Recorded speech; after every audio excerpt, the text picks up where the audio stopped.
بسم اللہ الرحمن الرحیم۔ تمام عزادار، ماتمدار اور تعزیہ دار افراد کی خدمت میں سلام عقیدت، سلام محبت، لبیک یا حسین۔ 1445 ہجری کے عشرہ محرم سے خطاب کے سلسلے میں ملیشیا آنا ہوا اور یہاں کے مرکزی امام بارگاہ باب الہدایہ میں خطاب کا شرف حاصل ہوا۔ یہاں آنے کے بعد بہت ساری چیزوں کا اندازہ ہوا کہ جن کو اگر تفصیلاً بیان کیا جائے تو بہت زیادہ وقت درکار ہے، چونکہ مجھے جانا ہے، میری فلائٹ ہے، لہٰذا میں مختصر طریقے سے آپ کی خدمت عالیہ میں عرض کروں۔ ملیشیا وہ ملک ہے کہ جہاں ہندوستان یا پاکستان کی طرح یا دیگر ممالک کی طرح جو ہے وہ عزاداری سید الشہداء پر آزادی اور آسانی نہیں ہے۔ یعنی یہاں کی نگاہ میں عزاداری جو ہے وہ کوئی دینی کام نہیں ہے، بلکہ اگر یہ کہا جائے تو یہ لوگ آپ کو اسلام کے دائرے میں بھی نہیں سمجھتے ہیں۔ اس کے باوجود میں یہاں آیا اور میں نے یہاں دیکھا کہ جو عزاداری کا انداز ہے، جو عزاداری سید الشہداء کو برپا کرنے کا جوش، جذبہ اور ولولہ ہے، وہ شاید بہت کم ہمارے یہاں پایا جاتا ہے۔ اس کی شاید ایک وجہ یہ ہے کہ عزاداری پہ پابندی، چونکہ عزاداری سید الشہداء کا یہ مزاج رہا ہے کہ جتنی اس پر پابندیاں لگائی گئی ہیں یہ اتنی ہی بلندی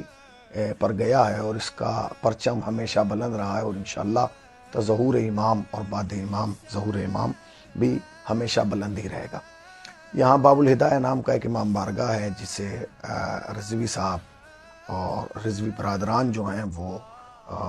دیکھ رہے ہیں، اور بہت ہی اچھا انتظام، یعنی آپ یقین جانیں جب آپ یہاں جائیں گے امام بارگاہ میں تو آپ کو وہ روحانیت اور وہ معنویت کا احساس ہوگا کہ جیسے آپ کسی ایسی جگہ ہو کہ جہاں آپ کی روح مطمئن ہو، جہاں آپ کی روح کو اطمینان حاصل ہو، جہاں آپ کے قلب کو اطمینان حاصل ہو، وہ اس امام بارگاہ کے اندر آپ کو جا کے کیفیت محسوس ہوگی۔ ایک سوگ کا ماحول ہے اور ہر طریقے سے کوئی چیز، یعنی نظر نیاز، لنگر امام حسین کا روزانہ بہترین اہتمام، اور یعنی یہ سمجھیے کہ تقریباً روزانہ تقریباً مرد اور عورت ملا کے 500 کے اندر، کبھی زیادہ کبھی کم، چونکہ یہاں چھٹی کا بھی سسٹم ہوتا ہے، مجمع رہتا تھا۔ اور روز عاشور یعنی شب عاشور سے لے کے شام غریبہ تک مسلسل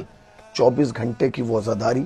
کہ جو شاید ہم اپنے ممالک میں برپا نہ کر پائیں۔ یعنی جو شب عاشور کی مجلس کرنے آیا ہے وہ پھر شام غریبہ کی کر کے یہاں سے واپس گیا ہے۔ اس کے درمیان جو ہے وہ شب عاشور کی مجلس ہے، پھر پوری رات کی شب بیداری ہے، پھر اس علم مبارک کی زیارت ہے جو کربلا معلیٰ سے یہاں لایا گیا ہے، اس کے بعد جو ہے صبح میں ایک مجلس ہے،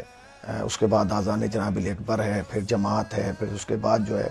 پھر صبح عاشور ہے، اس کے بعد اعمال عاشور ہے، پھر جلوس نکلتا ہے عزا خانے کے اندر، اس کے بعد جو ہے پھر ایک مجلس ہوتی ہے جس کو عصر عاشور کہا جاتا ہے،